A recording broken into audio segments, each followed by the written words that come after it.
तो दोस्तों एक बार पहले आप देखने ये गए थे। वीडियो देखिए। और इसने क्योंकि उस समय बताया, यस मुझे बच्चे बहुत पसंद है, I will have at least 4 children, अम्मा आई लव दिस, मुझे प्लांट्स बहुत पसंद है।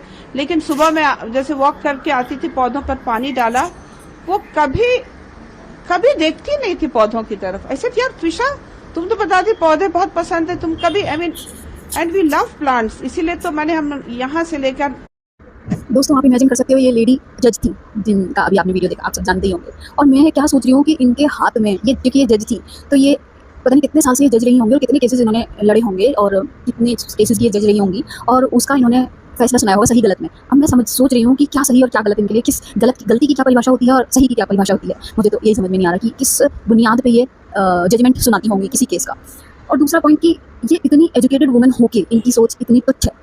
तो आप सोचो कि जो वुमेन्स इलिटरेट होती हैं उनकी सोच कैसी होती होगी, जो एक गांव में विलेज में जो औरतें रहती हैं उनकी सोच कितनी कैसी होती होगी। जस्ट इमेजिन वहाँ पे जो बहुएं रहती होंगी उनका क्या हाल होगा, जस्ट इमेजिन। बट मैंने ऐसे भी घर देखे हैं जहाँ पे इलिटरेट वुमेन्स हैं और काफ़ी अच्छे से वो लोग एडजस्ट करके रह रहे हैं अपने घर में। केवल लड़की को ही नहीं, घर वाले भी एडजस्ट करके रह रहे हैं, मैंने ऐसे घर भी देखे। लेकिन और लड़की के पेरेंट्स में एक ही बात बोलना चाहूँगी, आप शादी में इतना पैसा बर्बाद करते हैं दिखावे के लिए, दूसरे लोगों को दिखावे के लिए। आप थोड़ा सा पैसा अपनी बेटी के ऊपर खर्च कीजिए, उसे पैरों पे खड़ा कीजिए, उसको कुछ बिजनेस करवाइए, उसको इतना एजुकेटेड करिए कि वो किसी के अंडर में ना है, उसे ये सुनने को ना मिले कि तू अपने घर जा यहाँ से। तो प्लीज़ अपनी बेटी के लिए कुछ करिए। इन लोगों को आप कितना मुँह भरेंगे, ये कभी खुश नहीं होने वाले हैं, कभी भी खुश नहीं होंगे। इससे अच्छा है कि आप अपनी लड़की के लिए ही कुछ करिए, अपनी लड़की को इस काबिल बनाइए कि वो किसी के आगे हाथ न फैलाए। उसको एक घर दीजिए अगर आपको पैसा खर्च करना ही है तो, अगर नहीं तो सबसे बेस्ट ऑप्शन है कि उसको इतना एजुकेटेड करिए कि वो किसी के सामने हाथ ही ना फैला पाए।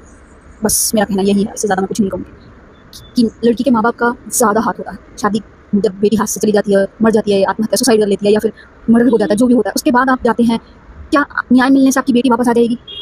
आ जाएगी आपकी बेटी वापस। जब आपकी बेटी आपको वार्न कर रही थी कि मैं परेशान हूँ, मुझे ले जाओ यहाँ से, तब आप लोगों को, आपका ज़मीर नहीं जागा था, आपका मन नहीं किया कि मेरी बेटी परेशान होगी। नहीं बेटा, तू एडजस्ट कर ले, सब सही हो जाएगा। Please be careful with your daughters.